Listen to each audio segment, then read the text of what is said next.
Έρχεται μια στιγμή στο ταξίδι κάθε ψυχής που ο εξωτερικός κόσμος δεν έχει πλέον τις απαντήσεις που αναζητούμε. Όχι σε επιτεύγματα, όχι σε θόρυβο, όχι σε φευγαλαίες απολαύσεις. Η καρδιά αρχίζει να ψιθυρίζει μια πιο ήσυχη αλήθεια, ότι η ειρήνη δεν βρίσκεται προσθέτοντας περισσότερα, αλλά απελευθερώνοντας ό,τι δεν μας εξυπηρετεί πλέον. Αυτό το είδος ειρήνης δεν είναι φανταχτερό. Δεν αυτοανακοινώνεται. Είναι το είδος της ειρήνης που έρχεται όταν τολμάμε να αφήσουμε πίσω τα βάρη που κουβαλάμε για πολύ καιρό. Τύψεις, προσκολήσεις, τοξικές σχέσεις, συγκρίσεις, φόβους και την ψευδαίσθηση ότι κάποιος άλλος θα μας φέρει την ευτυχία που λαχταράμε. Ο Βούδας δίδαξε: το να κρατάμε είναι πόνος. Το να αφήνουμε πίσω είναι ελευθερία. Με αυτό το πνεύμα, ας εξερευνήσουμε 6 ήσυχες προσκλήσεις για να επιστρέψουμε στην ουσία μας και να περπατήσουμε απαλά προς την ελευθερία. 1.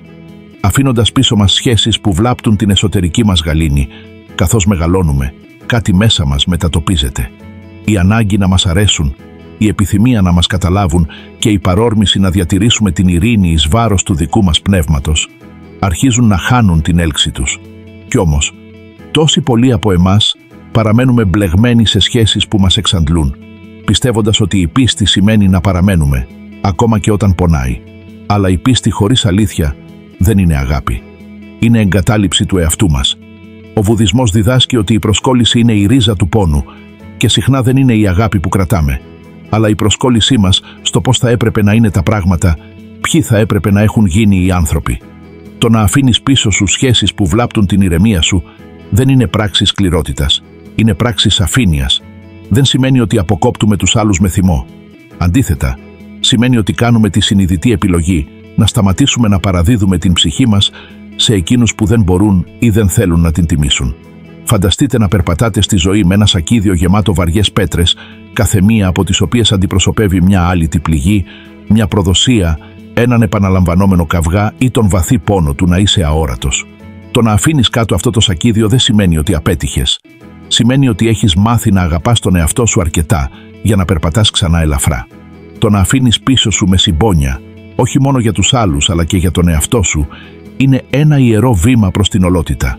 Όταν προστατεύεις την ηρεμία σου, δεν κλείνεις την καρδιά σου. Δημιουργείται χώρο για το είδος της αγάπης που θρέφει. Δεν εξαντλεί. 2.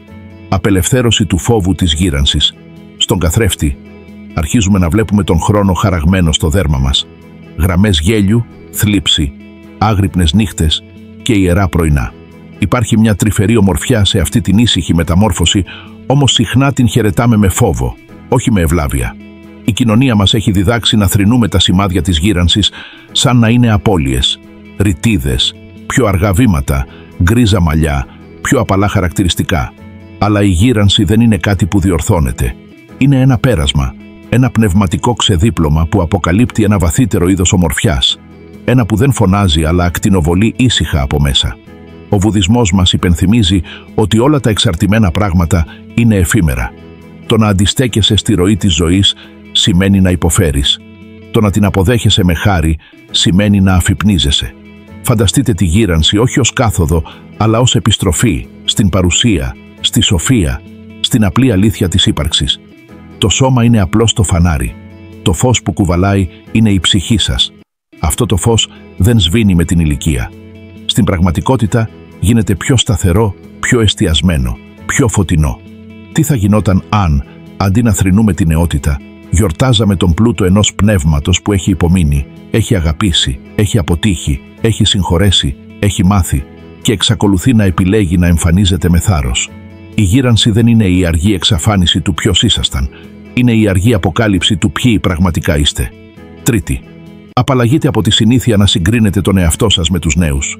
Υπάρχει ένα μοναδικό είδος θλίψης που προκύπτει όχι από τη σύγκριση του εαυτού σας με τους άλλους, αλλά από τη σύγκριση του εαυτού σας με τον παρελθόντα εαυτό μας.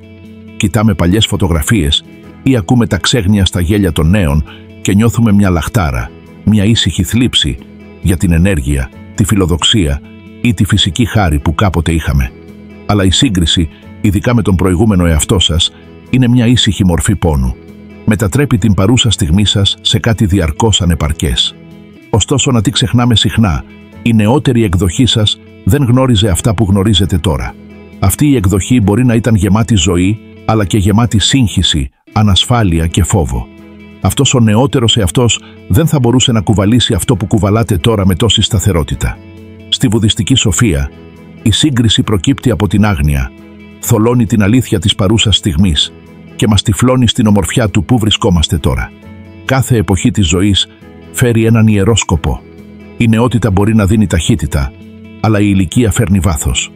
Το θέμα δεν είναι να τρέχεις τόσο γρήγορα όσο κάποτε, αλλά να περπατάς με σοφία, να μιλάς με προσοχή, να κινείσαι με τη χάρη κάποιου που δεν χρειάζεται πλέον να αποδείξει τίποτα. Όταν σταματάς να συγκρίνεις και αρχίζεις να μαρτυράς, αναδύεται μια βαθιά ηρεμία, το είδος που τιμά το ταξίδι σου ως ιερό, όχι ως ελιπές. 4. Ανακτώντας την ευθύνη για τη δική σας ευτυχία. Υπάρχει μια ήσυχη στιγμή στη ζωή πολλών ανθρώπων, ειδικά καθώς το σπίτι γίνεται πιο ήσυχο και οι μέρες παρατείνονται, όταν προκύπτει μια μοναχική σκέψη. Γιατί κανείς δεν μου έχει φέρει χαρά. Αυτός ο πόνος συχνά μένει ανίποτος, αλλά παραμένει. Περιμένουμε το κάλεσμα, την επίσκεψη, την πρόσκληση, πιστεύοντας ότι η χαρά είναι κάτι που οι άλλοι πρέπει να μας προσφέρουν. Αλλά αυτή η πεποίθηση, αν και ανθρώπινη, είναι επίσης μια παγίδα. Ο βουδισμός προσφέρει μια απελευθερωτική αλήθεια. Κανείς δεν έρχεται να σε σώσει. Και αυτό δεν είναι μια πρόταση, είναι μια ελευθερία. Η χαρά δεν έρχεται από έξω προς τα μέσα. Καλλιεργείται από μέσα προς τα έξω. Όπως φροντίζεις έναν κήπο, η ευτυχία προκύπτει από την προσοχή που του δίνεις, τη φροντίδα που φέρνεις στην εσωτερική σου ζωή. Η χαρά μπορεί να βρεθεί σε μικρές, σκόπιμες πράξεις παρουσίας, περπάτημα δίπλα στο ποτάμι, καθισμένος με τσάι, μαθαίνοντας κάτι καινούριο, δημιουργώντας χωρίς κοινό. Ο κυπουρός ποτίζει τα λουλούδια όχι επειδή κάποιος θα τα δει, αλλά επειδή είναι ζωντανά. Έτσι πρέπει επίσης να φροντίζουμε το πνεύμα μας, όχι επειδή κάποιος παρακολουθεί, αλλά επειδή η ψυχή μας το χρειάζεται για να ευδοκιμήσει. Η αληθινή χαρά δεν εξαρτάται από το να μας βλέπουν, γεννιέται βλέποντας τον εαυτό μας καθαρά και τιμώντας τη ζωή που εξακολουθεί να εκτιλήσεται μέσα μας. 5. Αγκαλιάζοντας την αλήθεια ότι ποτέ δεν είστε πολύ μεγάλοι για να μάθετε. Ένα από τα πιο επικίνδυνα ψέματα που απορροφούμε καθώς μεγαλώνουμε είναι ότι η ανάπτυξη ανήκει στους νέους, ότι η καινοτομία, η δημιουργικότητα ή η περιέργεια είναι για κάποιον άλλο. Αυτή η λεπτή πεποίθηση τυλίγεται γύρω από το πνεύμα μας σαν ομίχλη, αμβλύνοντας την απορία μας, φημώνοντας τις ερωτήσεις μας. Αλλά οι βαθύτερες αλήθειες συχνά αποκαλύπτονται μόνο αφού ο κόσμος ηρεμήσει, όταν η φιλοδοξία εξασθενεί και η καρδιά έχει επιτέλους χώρο να ακούσει. Στον βουδισμό, το μυαλό του αρχάριου δεν είναι αδυναμία. Είναι μια πόρτα προς τη φώτιση. Η σοφία δεν είναι κάτι που συσσωρεύουμε και στη συνέχεια αποθηκεύουμε. Είναι κάτι που συνεχώς ανακαλύπτουμε ξανά μέσω της ανοιχτότητας. Μια ηλικιωμένη γυναίκα που πιάνει το τσέλο για πρώτη φορά δεν κυνηγάει τη νεότητα, ξυπνάει τη χαρά. Ένας άντρας που μαθαίνει διαλογισμό στα 85 δεν είναι αργοπορημένος. Είναι απόλυτα στην ώρα του. Κάθε στιγμή που παραμένετε περίεργοι, το πνεύμα σας παραμένει ζωντανό. Το σώμα σας μπορεί να γεράσει, αλλά η ψυχή σας όχι. Το λουλούδι του λωτού ανθίζει σε λασπωμένα νερά, όπως ακριβώς η πλουσιότερη ανάπτυξη προκύπτει συχνά από τα πιο ακατάστατα, πιο δύσκολα κεφάλαια της ζωής. Ανεξάρτητα από την ηλικία σας, εξακολουθεί να υπάρχει μουσική μέσα σας. Ακόμα η σοφία περιμένει. Ακόμα το φως άσβεστο. Το ερώτημα δεν είναι «Μπορώ ακόμα να αναπτυχθώ». Το ερώτημα είναι «Είμαι πρόθυμος να ξεκινήσω από την αρχή». 6. Απελευθέρωση της λύπης και επιλογή της αυτοσυγχώρεσης. Κάποιες πληγές δεν αιμορραγούν, αντιχούν. Στη σιωπή επιστρέφουν.